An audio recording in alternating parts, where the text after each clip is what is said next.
Hello, everyone, and welcome to Seaview Quantum Network. I'm your presenter, Daniel, and I'm here with producer Claudia Pareco. Our opening song features Sunset Serenade by Cyclone. Albums and singles are available in all music stores and platforms. A moment of your time is one of the most extraordinary gifts we could ever be given.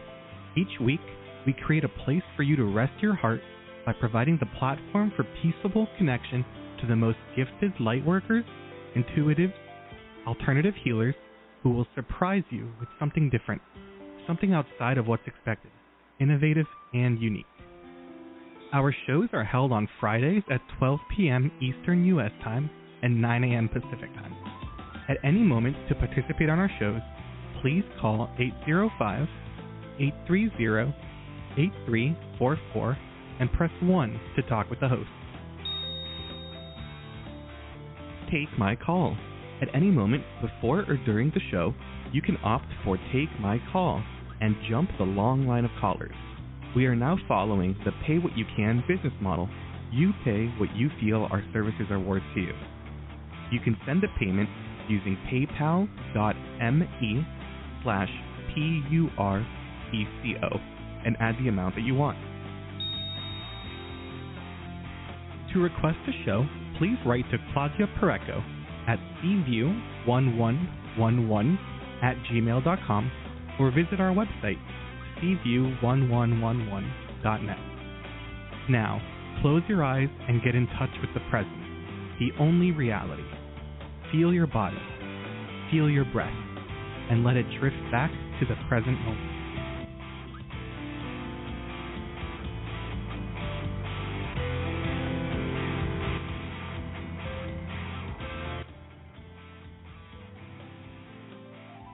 Thank you, Danny, and welcome everybody to Seaview. This is your host, Claudia Pareco, and we are here with Sati Chappelle. Welcome to the year 2023. And as we start every year with Sati, we start with predictions for 2023. And you can listen to all of the predictions for previous years, compare them, see what went through, what is true for you, what changed. And one of the things that we want you to understand is that predictions are only offered by the guides, by spirit, by those in the higher realm to assist humanity. So sometimes they don't give us the whole picture. They just give us a little thing here and there so we can have better outcomes, so we can have the faith that maybe we are lacking at that moment, so we can understand ourselves and the world a little bit more. Sati has been offering readings for more than 30 years, making her part of the group of the most experienced psychics available on land. And we are so lucky to have her. The experience of calling her show is entertaining, fun, and it provides growth for all callers.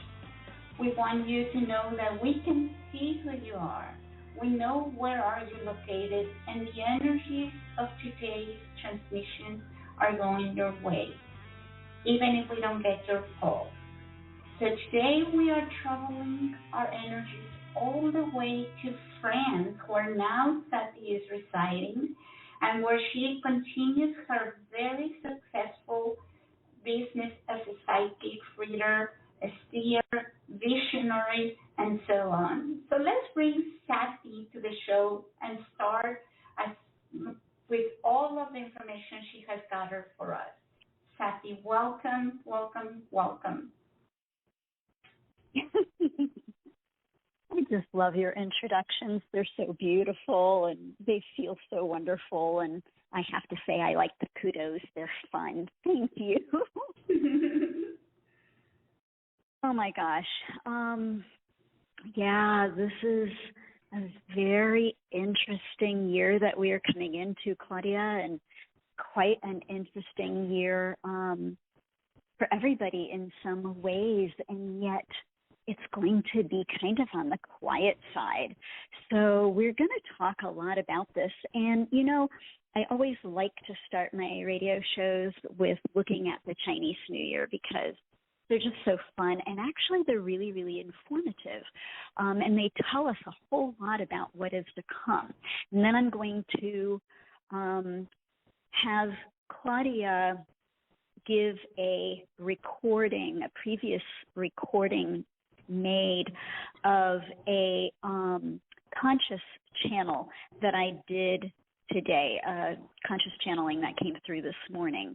The guides really wanted it to come through. You could tell that it's me speaking, whereas when I do my regular trance channeling, it does not sound like me at all. So it's definitely me, and I'm relaying the information as best as I can. Sometimes it comes through so quickly I have to kind of take a breath and gather it all in and try to express it in a way that is going to make sense to everybody, because it all literally instantly makes sense in my mind, but it can cover vast amounts of areas, vast amounts of information. And that's quite a task, I got to tell you. That's how my conscious channeling works. And then I'm going to finish up with my predictions. So we're going to be here just a little bit longer than an hour today, and I hope that everybody is good with that.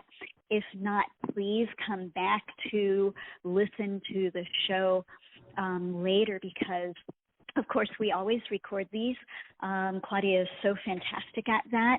And then she puts them on both her website and my website and Facebook pages so that you always have access to it all. So we've got a big show today, and I hope that everybody's okay with me just kind of launching into it. Before I do that, though, I just want to tell you how much I have missed doing these shows and how much I have missed you all. In this last couple of months of 22, when I moved to France, it's been really just a whole lot to process. And I was not able to do the shows at that time. So that's why I've kind of been missing, but I've been missing you. Okay, let's all take a moment and take just a deep breath, please.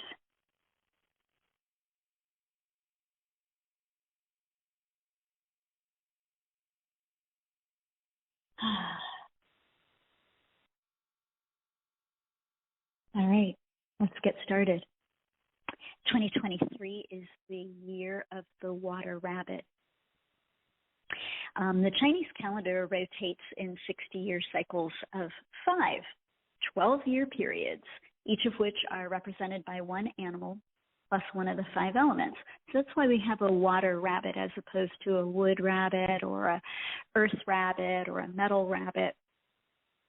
And the Chinese New Year always marks the lunar New Year, which always falls on the first full moon, which this year occurs on January 22nd. And that's why the Chinese New Year's often changes, and it runs anywhere from mid-January to mid-February.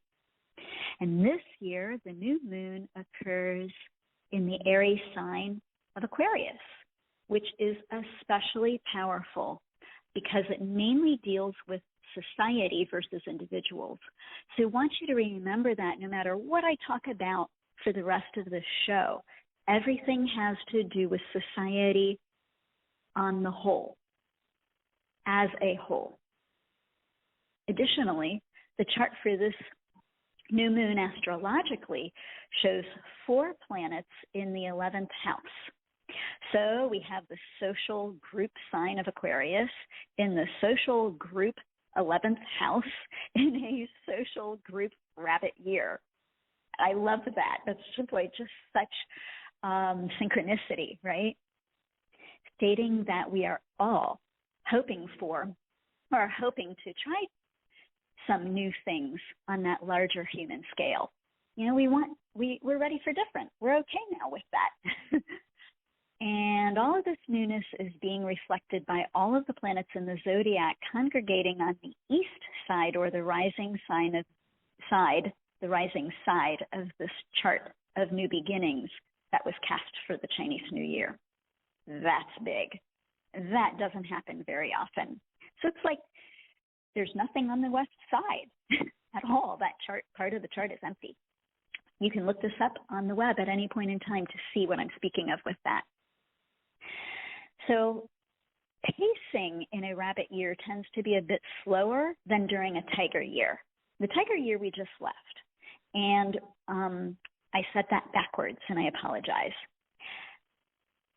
The pacing tends to be a bit slower during a tiger year, while it's much faster in a rabbit year, and that's the one we're entering. Even though rabbit years tend to be gentler than tiger years, which can really be pretty intense years. Both of these animals run in short spurts, not long distances.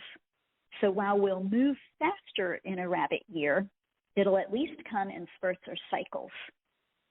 Tigers like confrontation and choose to face things head on, while rabbits tend to look for the exit or ways to escape the uncomfortable or scary. So watch for any tendencies you might have personally for escapism in 23 and try to fix them whenever you can, okay? Lucky rabbit's feet. There's a reason why, unfortunately, the world, killed a bunch of rabbits for their feet and people carried them around. It was considered lucky. Obviously not for the rabbit, but lucky rabbit years, and that is what they're considered in China, is that they're really lucky years, tend to be kinder and gentler than tiger years. But they can also be downright tender times regarding the heart. And being that it's a water rabbit year, it can be tender emotionally too. Especially since this is a yin year. Last year, in a tiger year, it was yang. So lots of fire, this year even more water. All of this shows that 23 won't be as hectic as 22, thankfully, but it will still run at a fast pace, while thankfully offering periods of deep rest, rejuvenation, or contemplation, which rabbits love. A year steeped in fluidity, the best advice is to go with the flow. Schedule time to nurture yourself, and often take unplugged downtime. It's going to be a quirky year, even if punctuated with deep periods of deep R&R and inner contemplation. And it will still pack some out-of-the-blue strange things or strange tidings. It'll cause quick changes, things that will just automatically, all of a sudden, go in totally new directions and then, run off into the distance. I mean, that's a rabbit, right? So lots of strange tidings and quick changes. On a work level, on a personal career level, on a financial level, watch for favorable opportunities to quickly arise, out of the blue, and then jump on them. You'll be surprised at the range of new possibilities that will come along for the ride, especially those things that arise unexpectedly in spring, which is a time of birth for rabbits, and the time of year in which financial problems need to be overcome. And that's because always the first part of a rabbit year is kind of tough financially, while the second part, the last half, is usually a bit better. I don't know if I agree with that personally after looking at the year 2023, but I'll leave you to decide that at the end of the show. One way or the other, don't overspend. Rabbits need to be good little savers. Not quite like the squirrels, but they need to really be mindful of their resources. Rabbit years offer many unexpected trips, or maybe a move across town or move across state, or even to another country, kind of like what I did. This is part of why the advice is to go with the flow or be adaptable so you can face and accept inevitable change, which could actually only be for the short term. Best advice is not to push anything. Don't push the river, don't push the spouse, don't push the boss, don't push your luck, especially when luck doesn't seem to be quite in your favor, because odds are you'll lose if you push. Instead, steady, gentle, intuitive instincts produce good movement forward and will help put the odds back in your favor, as the rabbit often runs on pure intuition. So allow that intuition to guide you, right, with steady, gentle shifts towards what you really want. And it also represents psychic advancement. So this is a good year for you to create psychic advancement if you're wanting to do that, or intuitive advancement. In terms of romance, one can find lots of new opportunities this year. Just remain wily, aware, careful, right? Rabbits and romance. There's a connection, seriously. Rabbits that are careful, though, can get into trouble super quick, and especially in areas of love. Sex and procreation is always on the menu in a rabbit year, but that might not be what you actually really want to order. Instead, look to those who will make good snuggle bunnies, good long-term partners, or teammates, and only then plan to go the distance with them. Now, usually what I really like to do is I like to kind of compare years. I don't compare straight up rabbit years. A wood rabbit year does not compare to a water rabbit year. Apples and oranges, yeah, they're both fruit, but But I always like to compare the last 3 water rabbit years, which happen to be in 1963, 1843. And then I like to find the commonalities, the trends, the things that were similar between all of those years. And I found 3 things very interesting. One was with popes. Did not expect that. One was with natural disasters, and another was with what I'll call people's rights, although, a lot of it in the 60s were civil rights. And in actuality, it extends beyond the 60s, so I'm going to call it people's rights. Let's start with popes. The last ex-pope, Pope Benedict the 16th, died last week on New Year's Eve, 2022. Pope John the 23rd died in June of 1963. And similarly, Pope Pius X came into power following the death of his predecessor in August of 1903. I find that bizarre. I really was surprised. Fun fact. There were also, in natural disasters, 2 hurricanes that occurred in 1963 on opposite sides of the world, and they killed a ton of people, 30,000 total. That's a ton of people. Flora in the Caribbean killed 8,000 people because it was a Category 4 or 5. Whew, can't imagine. And in Bangladesh, a hurricane-borne tsunami killed 22,000 people. That's amazing. From an earth problem standpoint, now we're moving out of water and into the realm of earth, a huge rock slide over 100 people in Alberta, Canada. And an earthquake in Turkey killed 3,500 people, and that was in 1903. And over 5,000 people died in 1843 via the Guadalupe earthquake, while Mount Etna's eruption in Italy killed almost 100. So natural disasters in both in earth and water. And we need to see if that holds a trend for my predictions for this year.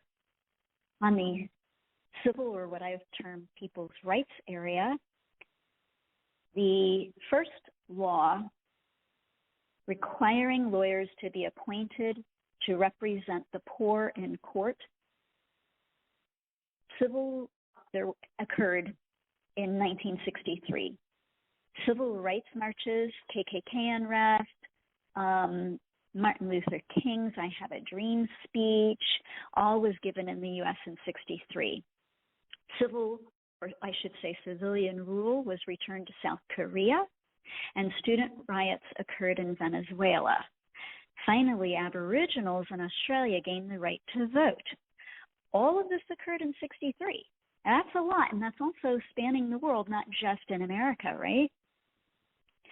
What I found interesting in 1903 was the March of the Mill Children, which was about child labor laws. The woman, Mother Jones, who was trying to push for this, actually marched these children, these child workers, from Philadelphia to the White House to try to get them better working hours. She wanted them lowered to 55 hours a week, something we cannot even wrap our heads around in today's world, right? And the Japanese and Mexican farm workers formed an organized union in 1903. And finally, in 1843, the East Indian Slavery Act finally removes legal support for slavery, which was the start of the end of slavery all over the world. So major happenings, and we're just going to think of them in the back of our mind while I enter into our predictions. But before I get to that, to finish up the rabbit years, personal attributes are being social, having a quick and focused mind, lots of new ideas, quiet intelligence, person being detail-oriented, a lot of inner strength, being empathetic or sympathetic, being careful and watchful. There's a lot of charm, a lot of speed, the ability to change course quickly. Personal issues to be overcome usually tend to follow a need for safety, which arises due to insecurity. Also a proneness to anxiety and depression. But think about this. If rabbits play their cards right, they'll set up successful energy for the 12-year cycle that is to follow this one. So learn to listen, follow only good information, slow down, self-nurture, and enjoy the good luck ride of this year. Now, what I'm going to do is have Claudia play that little pre-recorded conscious channeling, not full trance channel, right? Just a conscious channeling, before I bring in my prediction. Are you ready, Claudia? So this is the radio reading for 2023. What I perceive so far as being a quiet year, kind of the calm before the storm, but let's look and see if it's still that way. All right. So we're going to start off this reading by looking at the nature and understanding of having all things come together into one time point. Think of this as the past, present, and the future coming together in one spot in time. Also think of this as all influences, all energies coming together into one spot in time. That overlays that time spot. So you have a time spot, and then you have a essence of energy spot. Then think of all of the countries and their different ideas, the things that comprise them, the cultures of all of these different countries, including the United States. As somebody who used to live in the United States, the U.S. and Americans in general don't tend to think of ourselves as an actual culture, but we are a culture. We have a culture. So all of these different cultures from all of these different countries coming together into one space. All of the people coming together into one space. All of the animals coming together into one space. All of Earth coming together in one space. All of those are little dots, let's say. Now let's overlay each one of those dots into one dot. That's what this year is all about. This year is 2023. It is literally the pivotal point. Now we have experienced a whole lot of change up until this point in time. So we're looking at the past for a moment. In experiencing all of that change, let's say over the last 23 years that we have been in this new century, we have undergone immense change, just like last century.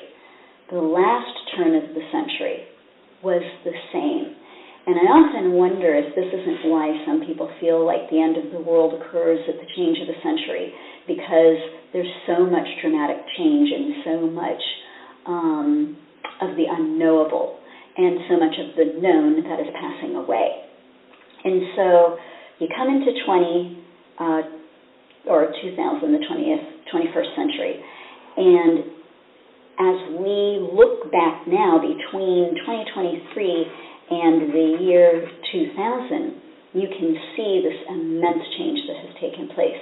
How, for example, dependent we have become on our phones, where before that there were no phones that we had such dependency on. How we've become so dependent on the internet and on the web and on GPS tracking. This is all the next age stuff. This is all mental level, intellectual. In yoga, we would call it the manomaya kosha, the layer kosha, the layer of the pure mind, the pure mental. So we've kind of passed out of, as a species, the age of animal. And we have passed into, or entered into, the age of mind. And this changes everything on a societal level. All of society has to begin to understand not just their individual place as a person within society itself, but a country's place within the world, what that country actually brings to the global table. We need to look at truly understanding equality on a mental level, and in particular, selective equality, which is a phrase that I am borrowing from Tony Salerno, who I believe is the person that actually coined that phrase. Selective equality being that which still on a mental level divides, separates. Because in the animal kingdom, there are a lot of things that separate other things. When you operate from the level of understanding of the animal kingdom, you operate from the level of separation. Because a lion is not the same as a rhino, is not the same as a giraffe, is not the same as a vole, is not the same as a pussycat, or, a lion is not the same as a pussycat, right? Not the same as a dog or a horse or whatever, right? Pick an animal. And they know that. And there's no interspecies mating. You can have a horse mate with a donkey, for example. But that's because of the similarity. You don't have a horse mate with a kitty cat or a pig. It just doesn't work that way. There is this innate understanding of separation. This group is different from that group. And as we come out of the animal nature of human, and we enter into the higher levels of human and what it means to be part of humanity as a human, we have to start looking at those things that draw us together and align us, and those things that still separate us. So it changes the concept of we are all one. It enhances the concept of we are all one, clarifies that concept. And it begins to ask everyone to understand something called selective equality. You and I are one as long as we are X, Y, and Z. But if we are J, K, and L, oh no, we're not equal at all, even though we're all humans. That's the concept. In order to really move more smoothly into the remainder of this century, we need to understand this, because the remainder of this century is going to only increase on this Manomaya Kosha level, this level of mind, this level of intellect, this level of understanding and clarity, and leaving behind the animal nature. And if you look around you, no matter which country you live in, you'll see that there are some people that are still clinging desperately to the animal nature. Of course, these are the people that create the most trouble within society. These are the people that tend to try to draw us back into that animalistic nature. If you want to understand what the age of Aquarius is, this is the age of Aquarius. This is the dawning of the age of Aquarius. And this is what was meant by the age of Aquarius, part of what was meant. We are all one. It is this mental level clarity and understanding of that simple concept that means that all are equal. So let's just start there. All humans are equal. And let's look at all countries as being equal. That's going to be hard for some countries. Africa, for example, who tends to be at the bottom of the list oftentimes, is going to have a very hard time feeling equal to the United States, which tends to also oftentimes have a hard time because they perceive themselves as being on top. If this world is going to become a global world in a true sense of being global and being allied as one and being in a state of unity, which is what is required for the mental to work well together, for the mental plane to move forward into more of the spiritual plane, then there are some countries that are going to need to start to understand how they can create greater equality with those countries that they see as above and below them. And those that are on top of the world need to also see how they can be more inclusive and bring in those that seem to be beneath them. That's the only way I can say it, just for clarity's sake, not what I think, just what I need to say so everybody understands. So back to this concept of 2023 being a pivotal year.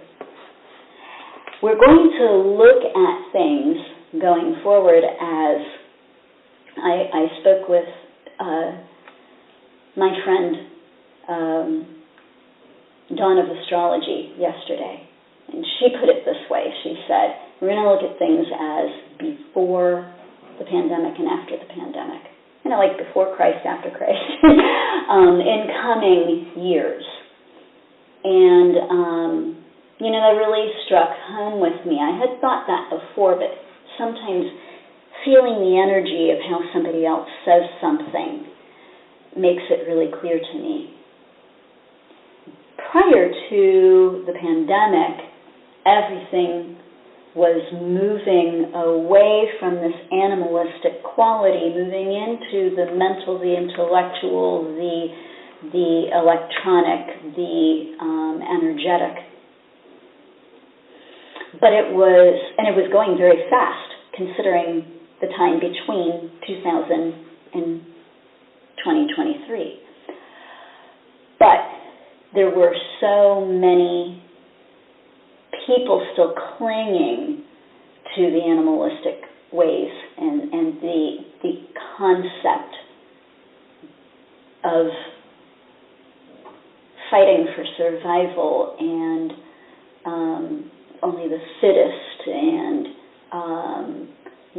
the fastest, the hardest, the toughest, the whatever, which are those concepts are so outdated. I mean, they were even outdated last century. But anyway, we've, as a world, hopefully have come to realize that it's not survival of the fittest, it's survival of the allied. World War I, World War II actually should have taught us that.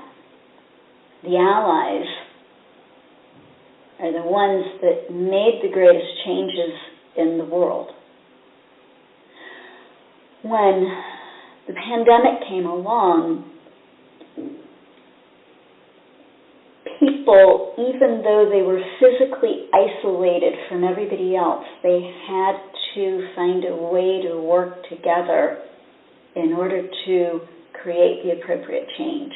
And that really didn't happen. The pandemic did not have to span 3 years because in some ways it's still ongoing. But it did because we could not fully come together. We could not unite enough, ally ourselves enough to really do all that needed to be done. You had the vaxxers and the anti-vaxxers. You had the maskers and the anti-maskers. You had the believers in the pandemic and the people who, thought it was all a hoax. That was early on. Hopefully there's none of those left anymore. But I guarantee you there are somewhere, still going, yeah, there wasn't a pandemic. We didn't have that. That was all a hoax. Just something like that, coming together in that manner in which the whole entire world could agree on one thing. Look at how hard that was, how challenging that was. And now I'm saying that in order for the rest of the century to unfold as it should, as it can, in the highest and best and most positive manner, that we have to all start to think more in terms of being allied and aligned, seeing ourselves as one and getting rid of selective equality, since there's just equality. That's a big order. But the pandemic helped to shift some of that mental conditioning. Well, okay, so let me ask everybody this question. How many more COVID pandemics do you want? Okay, you don't want that. How many World War IIs? How many more World Wars do you want? World War III, World War IV? How many times do we have to dance this dance in order to come together? That's why, or part of why 2023 is such a pivotal point. When I look at it energetically, it's a quiet year. There's a lot of change taking place. Astrologically, there's a huge amount of change taking place. within the psyches of all beings, including in the animal kingdom, there's a huge amount of change taking place. There's a huge amount of change taking place in our solar system, in the cosmos. The guides once spoke about how, on an astronomical level, we, as our solar system, let's call it just, the soul system, the system of our sun, S-O-L, the soul, or S-O-U-L, take your pick, where we reside on Earth, that it goes around the galaxy on these kind of outer edges, like a carousel. And similar to the carousel horses that go around the carousel, they go up and down. And our solar system goes up and down. If you think of the galaxy as existing on one flat plane, like a donut, we go up and down. Sometimes we're a little below the donut, sometimes we're in the middle of the donut, sometimes we're on the top of the donut. And that's always on the outer edge, the circumference of the donut, let's say. That's rudimentary and it's not 100% true. Neil deGrasse Tyson would probably differ with me on that concept of being on the outer edge of the donut. But nonetheless, he would agree that we go up and down on that one single horse that goes up and down in the carousel. We are now on the up cycle. Pretty soon we're going to be above the plane, the horizontal plane of the galaxy. And when we get to that place, we're going to be able to see very clearly all of the light in the center of the galaxy. That comes from Sagittarius A star, which is what they call the center of our galaxy, the Milky Way. And all of the light that ironically comes from the black hole, which sucks in all light. I love that idea. That's the yin and the yang. And when that happens, humanity is going to move forward exponentially. Shall I say, we're going to move forward in light years. We're going to see the light. We're going to totally become a different species. And I don't think I'm exaggerating on that. I really feel that's what the guides are trying to show me right now in this moment. Yeah, we will still have our base in humanity and still have our base in being human, but it will change so dramatically. It's going to take a while for us to get to the top of that horizontal plane to where we can see all that light. But that light's going to change us. And in a positive way, so I don't want anybody to freak out. But we have to be allies by then with at least ourselves, our world, and the things that exist upon this world.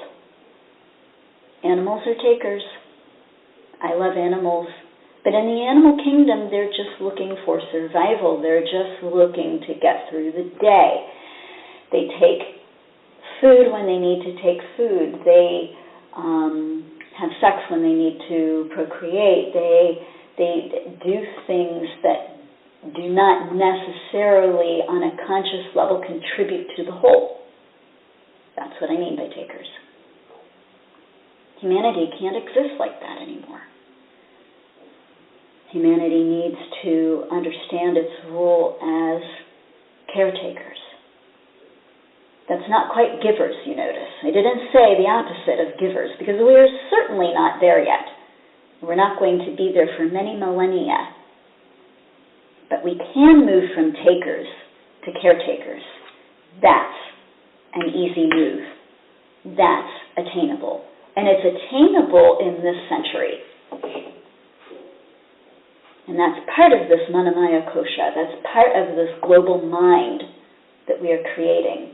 That's part of this shift out of the animal kingdom and into the mental.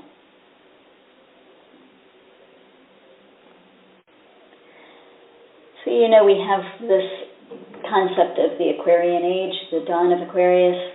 That's really what this is. That's what I'm talking about here. That's what the guides are telling us. So now that we've looked at all of this overview, let's get into the nitty-gritty.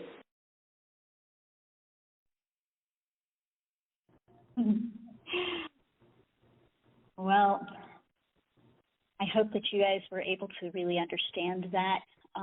We did our best here to make that as audible as possible.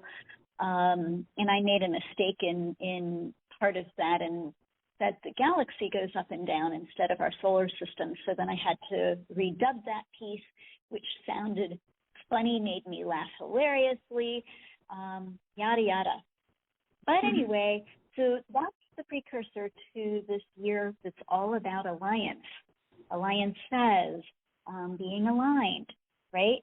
And now let's look at, like I said in the recording, the nitty-gritty of 23.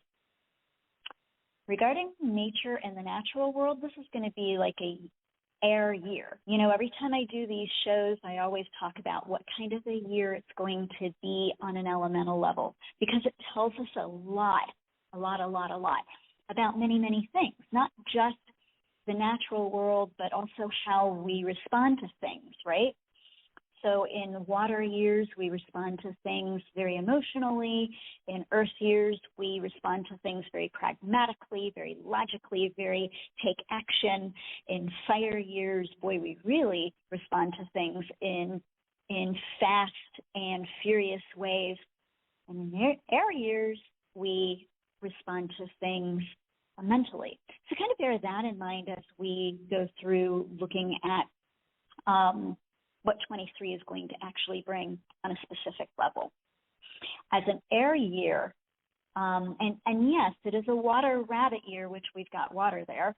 In the Chinese system, as I already discussed, you put the two together and you kind of make a fog year.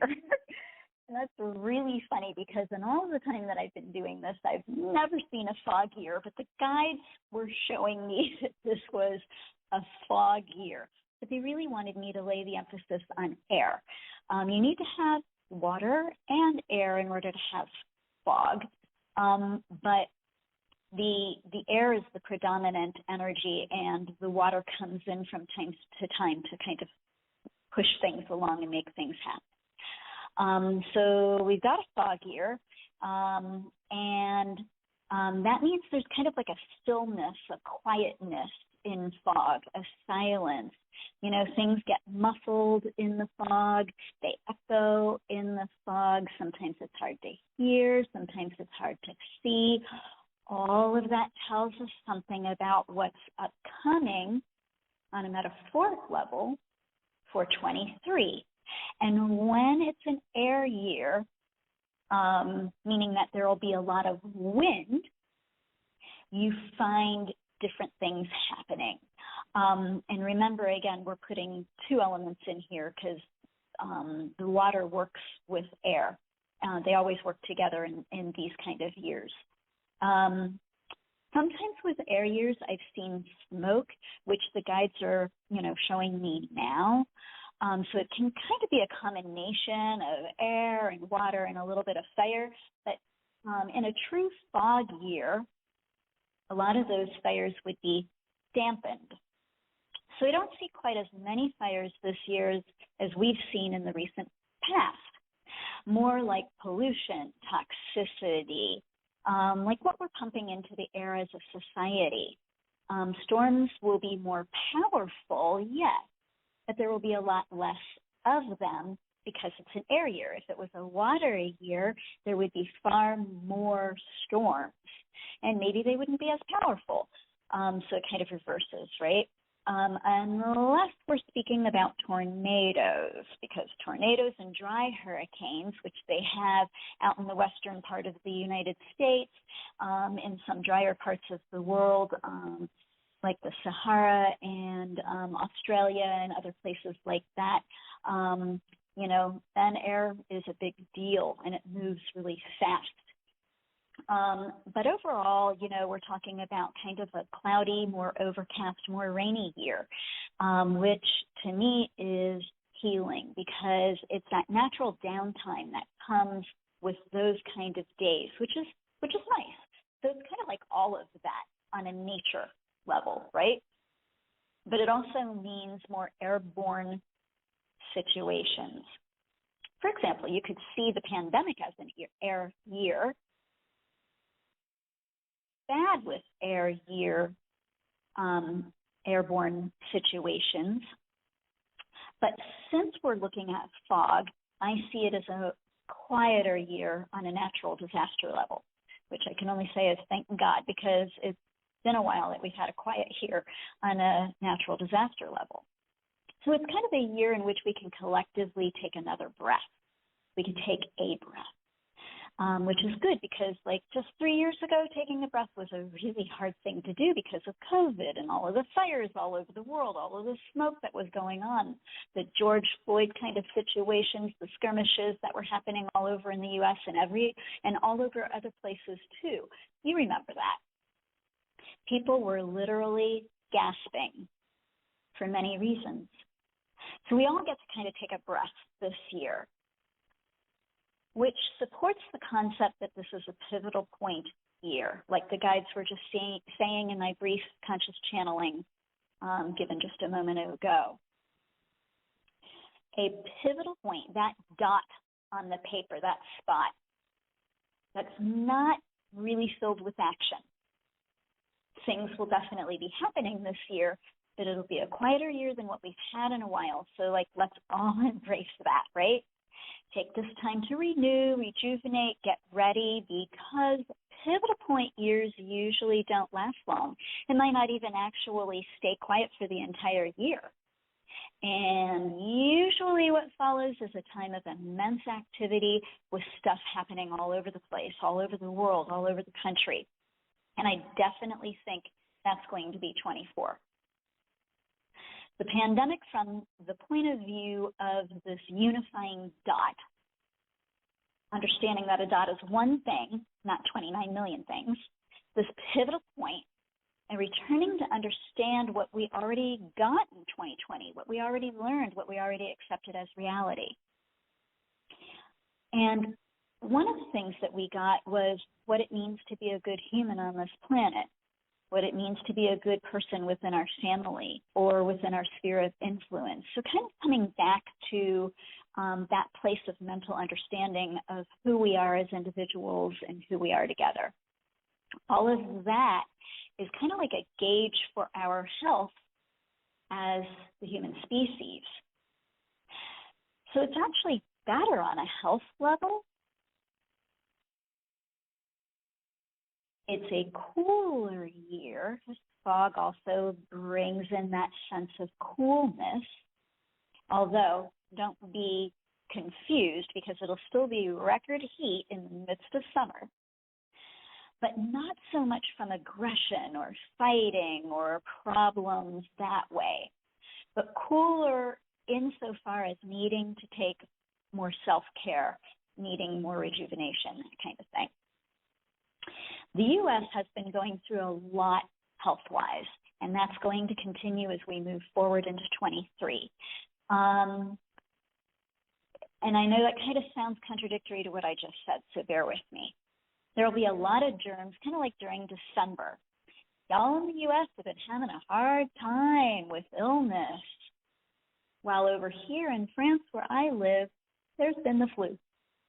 That's it, thankfully. You in the U.S. have been kind of having a spate of illness energy that's been up, right? And while I don't see so much of that in the Europe area, in the European area in 23, that kind it does move in a little bit more towards the end of the year. So we'll have more of that here in Europe. But it all comes across as being short-lived. Whereas in the United States, it looks energetically like you all are just having a harder time getting well, and getting well on a physical level as well as an immune level. So all of you in the U.S. need to keep looking at what you're eating, the environment you're putting yourselves into, and learning to not just vote with your dollar, but with your voice. I mean, come on, cadmium and lead and chocolate? Really? We don't need that crap. We don't need the high levels of pesticides, herbicides, fungicides in our soil and our food and our air. And we've been putting that kind of stuff in the soil and in our food for decades. And it's making everyone sick on an immune level, and it's also affecting the mind also. And that's going to come to light this year of how much it's affecting the mind. Alzheimer's, dementia, autism, all of this stuff is all going to be finally brought to understanding as to where it's all coming from. And the United States is not the only country that's done this. And then it also tried to kind of like tell the rest of the world, oh, hey, the only way that you can have this rice work out is if you fill it with all this crap first, which we all now know is untrue. And a lot of other countries that initially adopted that as being truth have come to realize the falseness of that. So now looking at the rest of the world, Africa shows up as having kind of its own mini pandemic, like rising issues of illness. India and China having similar problems, while those in the Arabic world have digestive issues because of water. So like problems with like things like, not exactly dysentery and cholera, but things like that, stuff that comes due to sanitation problems. And funny enough, if you look at this, all of that stuff is in the lower chakras, right? The digestive stuff. Whereas in the United States, it's all in the upper chakras. And I want you guys to kind of think about that for a moment. The U.S. has been a world leader for a very long time, but we've stifled ourselves in a lot of ways. And we don't always feel like we have the voice that we used to have. And then when we do find our voice, we kind of use it for yelling, which is really not helpful. All right, let's move on to economics. There's a lot of talk about recession. The U.S. has become really good at staving off recession, holding that off what is in some ways inevitable, or at least holding it off until we can make enough changes to avoid the inevitable. Let me tell you, the U.S. excels at this. So once again, the U.S. will hold off recession in the year 2023. But for the U.S., recession will come in 2025 unless some things change. Here will be what I'll call recession moments in the United States in 23, where markets will dip and problems will arise. They'll be fairly quickly overcome and things will go back to what is the new normal for now. It'll be much harder for the U.S. to do that in the year 2024. As a matter of fact, it'll be a big struggle, which is why I think that in 25 it's kind of unavoidable and it will slip into recession unless some appropriate changes occur. I mean, come on, you just can't keep throwing good money after bad. It just doesn't work for the long term. In Europe and Singapore and Australia, which is the second tier I'm kind of working with here in economics, in the economics realm,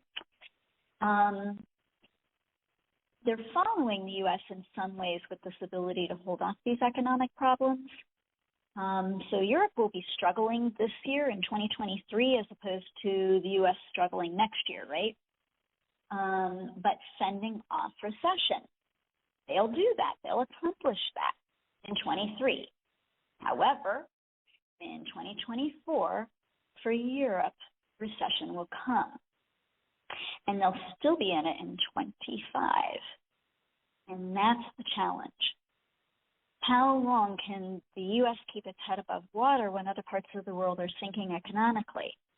That's part of what the guides were trying to express before with this concept of being the pivotal point and having everything be allied and aligned. We're all one.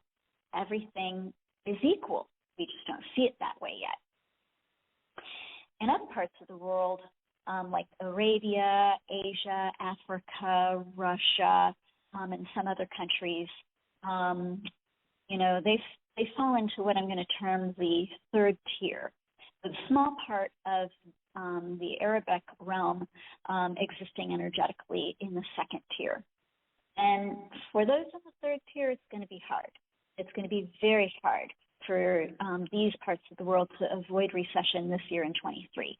Similarly, some parts of Asia will be able to avoid it this year, but it's coming. Russia is going to have the hardest time. They really need to look at what they're spending their money on. Spending money on war no longer is the answer. You need to use your mind to fix your differences. Don't go with the animalistic ways of dealing with things anymore. I mean, we've all moved beyond that. We just haven't realized that yet. In 24, however, I think we're all in for trouble. Lots of problems between countries and within various countries themselves. I mean, considering the economic stuff and everything, 24 just looks like a mess. But in 25, things start to calm down again, and it looks like, in the end, it's more of an economic reset in 25. So that we find that in 2026, it's good. We're back on track. Not in inflation, not in recession, more on kind of a even economic keel. And I got to tell you, that's fast when compared to economic problems that were global in the past. Think of, the Great Depression. Moving on to the Russian-Ukrainian war in 23. So I feel like the allies are going to come together for Ukraine and will give them more aid. I think this war ends in 2023 and actually sooner than later in 23. It actually shows to me like around February and March, which honestly my brain finds hard to believe. It's really a trick as a psychic to put a bank or what you want in order to see what actually is. But it's the nature of the job. For example, in 2020, I saw the pandemic, but I called it an epidemic. I did refer to it in some places as a pandemic because I didn't really understand the difference in the words themselves specifically. And also because my brain could not wrap around the concept. It was scary. I didn't give it a whole lot of time in my radio show, honestly, because it terrified me. So in that instance, I kind of stopped being psychic and I started being human and no longer could see around it. Not that being psychic makes you above being human. It's not what I mean. But I mean, I fell prey to human frailties, right? And I feel it's important for everybody to understand the simple truth about being psychic. So I have a lot of opinions of what I call this stupid Russian war. It's hard for my brain to accept that it'll actually end in February or March of 23, but that's what I'm seeing. A lot of the world will come together as an ally, as allies, and will say, no more picking on my little brother, you bully, just stop. There's also some aid that must be given to Russia. And yeah, I mean Russia. And that's part of why they agree to end it on the Russian side. Originally, when this whole thing started, the war that is, my brain also had a hard time wrapping around it. So I saw it as ending in February and March of the year it started, which was like within a couple of months from when it started. Now I realize that was for this year instead. And I believe that I am really doing my best in this moment to look beyond my opinions and to see the war ending. I feel it's always important, you guys, to be really completely honest with you, to be really completely honest with my clients. in general and personally, so that I don't hesitate when I tell you I may be struggling internally with something, or like in this case where I'm really making an effort to be clear. Once the war ends, the big restoration begins, and I'm putting that in capital letters and quotes, in the Ukraine, which we will also help out financially, which will also remain independent. While Russia will go through another time like they did in the 90s, where money is an issue. So they'll need help, which will be given. You know, history does repeat itself, right? Let's move on to natural disasters. It's an air year, and I have to be honest with you, I'm not fully sure what I'm seeing with this, so I'm going to describe it, and hopefully we'll all come to understand it as it unfolds. But it looks like a dome that has had the top blown off it with all kinds of nasty stuff spewing into the air. The equivalent of an oceanic disaster, like when the nuclear material went into the water, the ocean, when Japan had its earthquake, or kind of like an oil spill, you know, something like that, only this is with air. This is in midsummer, like the July time frame. It's not nuclear, but it's some kind of toxic chemical that has escaped. So similar to back in 2020 when I saw the pandemic and said it had escaped the makers of it, it's kind of like that. This is another of those situations that exists on a chemical level, a toxic gas kind of like explosion thing that comes from an industrialized country, but I'm not going to say where I see it coming from.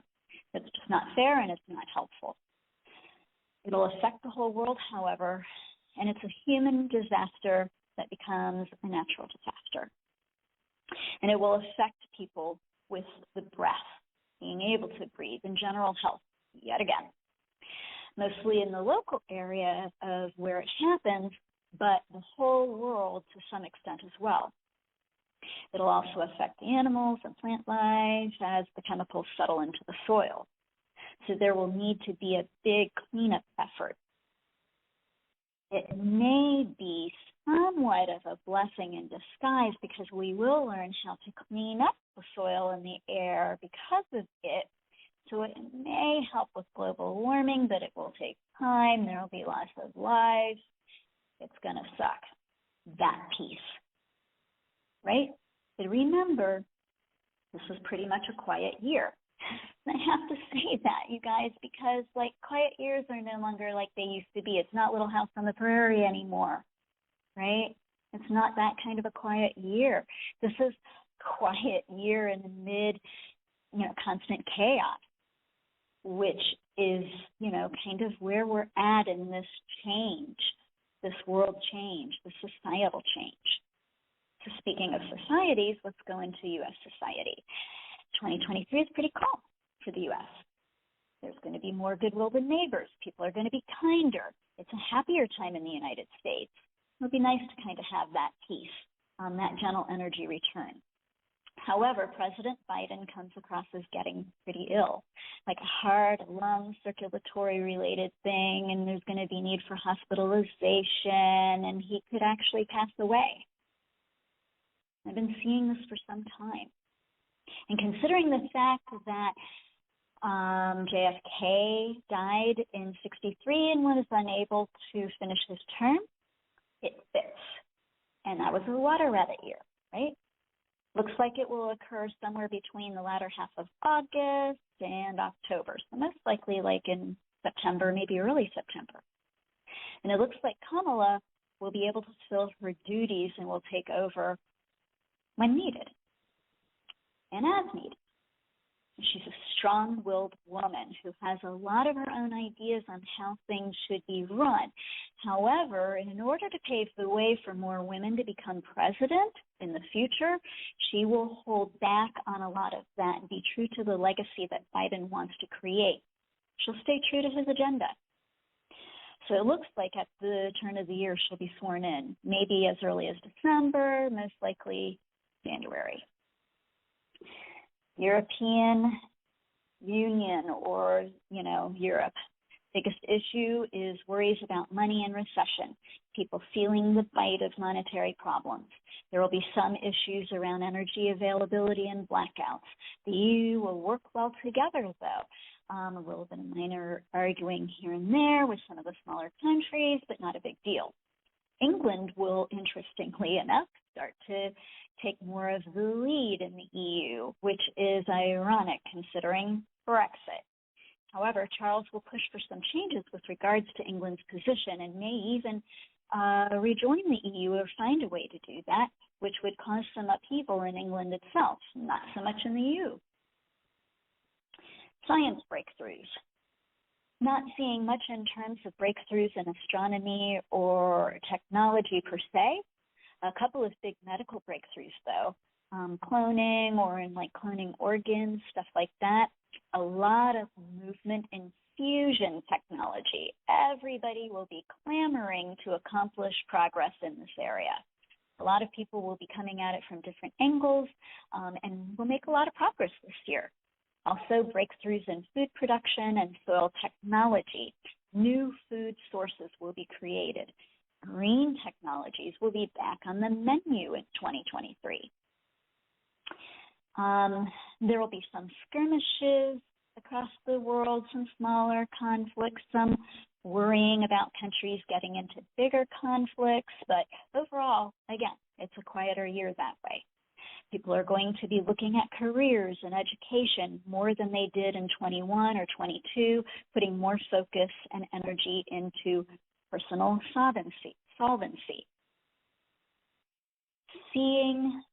I'm seeing some effort in the area of cloning, not from a medical standpoint, but from like bringing some animals back that have been extinct, which is just weird. And like, have you not seen Jurassic Park? But I don't know.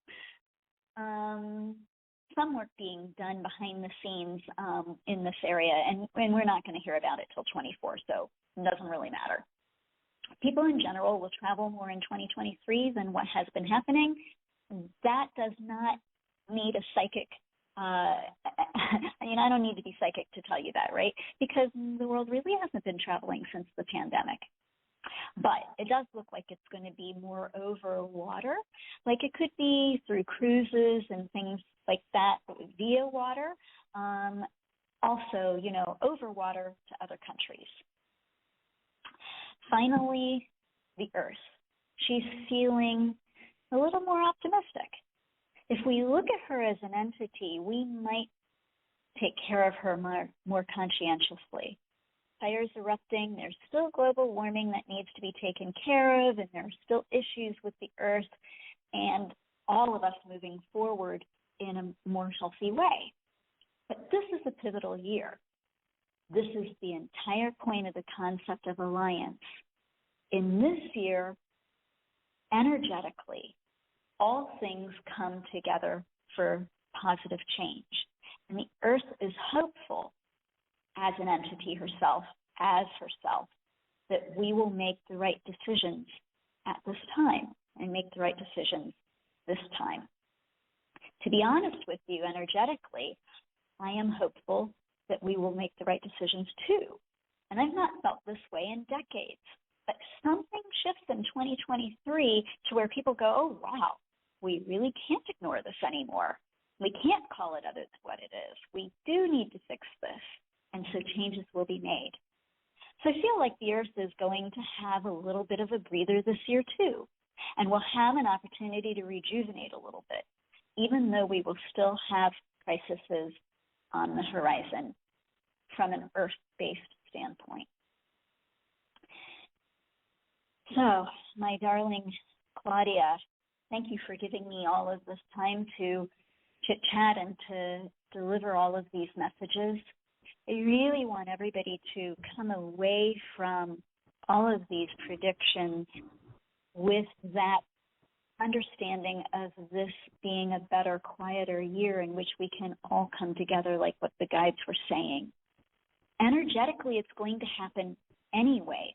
That's the long and short of what they were saying. But if we make an effort consciously for that to happen, it can happen more quickly and with less trouble, with less problems. We could actually shift how this 2023 year goes and make it a little bit more like Little House on the Prairie, in which we all really, really get this wonderful breather. And even though all of these astrological changes are happening, and massive ones at that, all happening kind of what I call under the foundation, right? We don't really see those changes yet. We don't really understand the impact of those changes yet. And that echoes this year of 2023. Everything that happens in 2023, we don't really understand the implications of until we get into 24 and 25 and 26, which, by the way, 26 looks like this gleaming pillar of beauty and hope and happiness after all of this challenge that we have gone through for a long time, right? Since 15, technically, since 12, more honestly, if you look at past trends. And so I really want to leave you guys with this sense of wonderful hope and looking forward to the year 2023.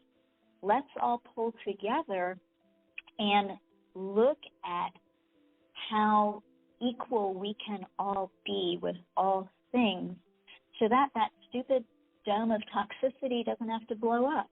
I mean, maybe we can avoid that, right? That's how all of this works. Predictions are not just for fun. I mean, they are. They're fun. It's great, except for when I have to give bad news. But, honestly, they're here for a reason. And more people are waking up to their psychic abilities and waking up to expressing them in the world. And it's happening because more and more people need to kind of get on board, need to, realize that we all are one and that we all are moving towards a more positive future, and we can make it happen now. And we don't have to go through the school of hard knocks in order for that to happen if we just use this information wisely and consciously and make the effort consciously. So I'm going to leave you guys with all of that. And I'm going to say I wish you all such happy, happy tidings through this new year. And I missed you. And I'm so thankful to Claudia and the crew for putting all of this together and allowing me the time to share my guides, the guidance that they offer, and my predictions for this new year. How's that, Miss Claudia? Beautiful, Sue. Thank you as well. Goodbye.